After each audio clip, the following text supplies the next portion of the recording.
Hello बच्चों, let's read this question and the question says that direction in the following questions the assertion and reason have been put forward. Read the statements carefully and choose the correct alternative from the following. A. Both the assertion and reason are correct and the reason is the correct explanation of the assertion. B. Assertion and reason are correct but the reason is not the correct explanation of the assertion. C. Assertion is true but reason is false. And D. Assertion is false but reason is true. Assertion: in triangle ABC, median AD is produced to X such that AD is equal to DX, then ABXC is a parallelogram. Reason: diagonals AX and BC bisect each other at right angles. तो आइए अब इस question को यहाँ पर हम solve कर लेते हैं। इस क्वेश्चन में हमसे कहा गया है कि हमारे पास असर्शन और रीज़न हमें गिवन है, तो हमें बताना है कि ये जो हमारे पास स्टेटमेंट या ऑप्शंस गिवन है इनमें से कौन सा ऑप्शन या स्टेटमेंट हमारे पास करेक्ट होगी। तो असर्शन है हमारे पास कि ट्रायंगल ए बी सी में मीडियन ए डी जो है इसे प्रोड्यूस किया गया है टू एक्स, और इस तरह से प्रोड्यूस किया गया है कि ए डी इक्वल है डी एक्स के। तो क्या हमारे पास एंगल ए बी एक्स सी एक पैरेललोग्राम होगा। बेसिकली यहाँ पर हमें असर्शन में तो ये चेक करना है, और रीज़न में हमें कहा गया है कि diagonals A X and B C जो है वो बाइसेक्ट करते हैं एक दूसरे को राइट एंगल्स पर।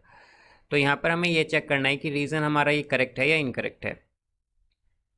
तो यहाँ पर हम की कॉन्सेप्ट यूज़ करेंगे, कॉन्सेप्ट दैट इन पैरेललोग्राम। तो पैरेललोग्राम में क्या होता है कि डायगनल्स एक दूसरे को बाइसेक्ट करती हैं, diagonals bisect each other, each other. Bisect का मतलब होता है कि दो इक्वल पार्ट में कट डिवाइड करती हैं। तो यहाँ पर हम अगर एक पहले ट्रायंगल बनाएं कि हमारे पास एक ट्रायंगल है इस तरह से ए बी सी, ये हमारे पास एक ट्रायंगल है, इसे हम ए मान लेंगे, ये बी है और ये सी है। इसमें हमारे पास ए डी क्या है, ए डी हमारे पास एक मीडियन है। फिर डी जो है इसे प्रोड्यूस किया गया है टू एक्स, एक्स तक इसे प्रोड्यूस किया गया है और इस तरह से किया गया है कि ए डी इक्वल आए डी एक्स के, जैसा कि हमसे यहाँ क्वेश्चन में कहा गया है या गिवन है।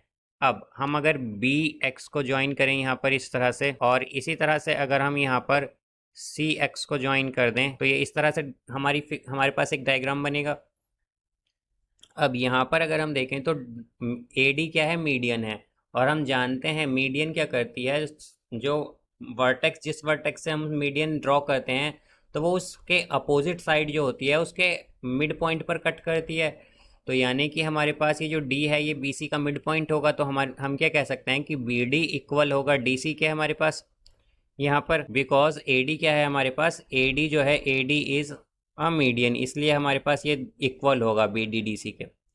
अब यहाँ से हम अगर देखें तो हमारे पास अगर बी डी डी सी के इक्वल है तो एंगल, अब अगर हम देखते हैं तो एंगल ए डी बी जो है, ए डी बी ये इक्वल हो जाएगा एंगल एक्स डी सी के, बिकॉज ये कैसे एंगल हैं, ये वर्टिकली अपोजिट एंगल हैं, ये हमारे पास वर्टिकली अपोजिट एंगल्स हैं। और हम जानते हैं कि वर्टिकली अपोजिट एंगल्स कैसे होते हैं, वर्टिकली अपोजिट एंगल्स हमारे पास इक्वल होते हैं।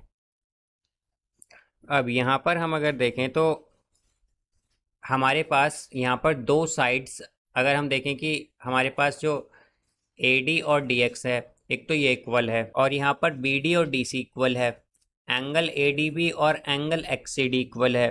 तो हम क्या कह सकते हैं कि हमारे पास जो ट्रायंगल ए डी बी है ये क्या होगा, कॉन्ग्रुएंट होगा ट्रायंगल, ये कॉन्ग्रुएंट होगा triangle X C D K, X C D K by S A S congruency से, एस ए एस कॉन्ग्रुएंसी,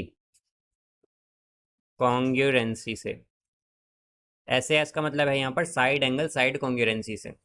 तो अगर ये कॉन्ग्रुएंट हैं दोनों ट्रायंगल तो हमारे पास क्या आएगा, ए बी इक्वल हो जाएगा यहाँ से X C K from C P C T by C P C T, C P C T से इक्वल होगा। और हमारे पास angle angle B A D जो है, एंगल बी ए डी ये किसके इक्वल हो जाएगा, एंगल सी एक्स डी के। CXD के बाय CPCT, ये भी CPCT से इक्वल होगा हमारे पास, CPCT। अब यहाँ पर अगर हम देखें तो एंगल BAD और एंगल XCD क्या है हमारे पास, ये पेयर है ऑल्टरनेट इंटीरियर एंगल्स का। एंगल BAD और एंगल CXD जो है, CXD ये क्या है हमारे पास, ये पेयर ऑफ ऑल्टरनेट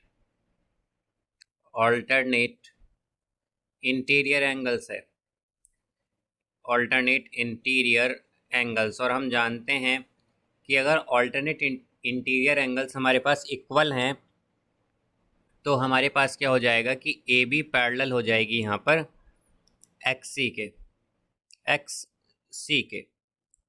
अब यहाँ से अगर हम देखें कि हमारे पास AB पैरेलल है XC के, और यहाँ से हमारे पास AB जो है वो इक्वल है XC के, AB इक्वल भी है XC के। और हम जानते हैं कि हमारे पास पैरेललोग्राम में क्या होता है, अपोजिट साइड्स इक्वल होती हैं और पैरेलल होती हैं।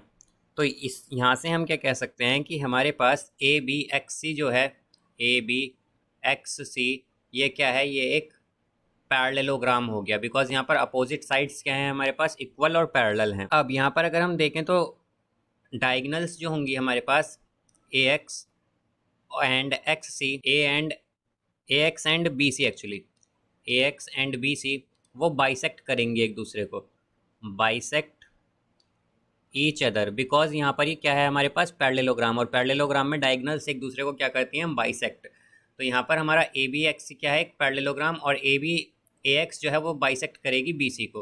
अब अगर हम असर्शन चेक करें तो असर्शन हमारा करेक्ट है कि हमारे पास यहाँ पर जो ABXC है ये एक पैरेललोग्राम है, ये तो करेक्ट है। बट अगर हम बात करें रीज़न की, तो रीज़न हमारा फॉल्स हो जाएगा, रीज़न हमारा क्या होगा यहाँ पर, फॉल्स हो जाएगा, बिकॉज हमारे पास जो पैरेललोग्राम होता है उसमें जो डायगनल्स होती हैं वो एक दूसरे को राइट एंगल पर बाइसेक्ट नहीं करती हैं। तो हम क्या कहेंगे कि केवल हमारे पास असर्शन ही यहाँ पर करेक्ट है।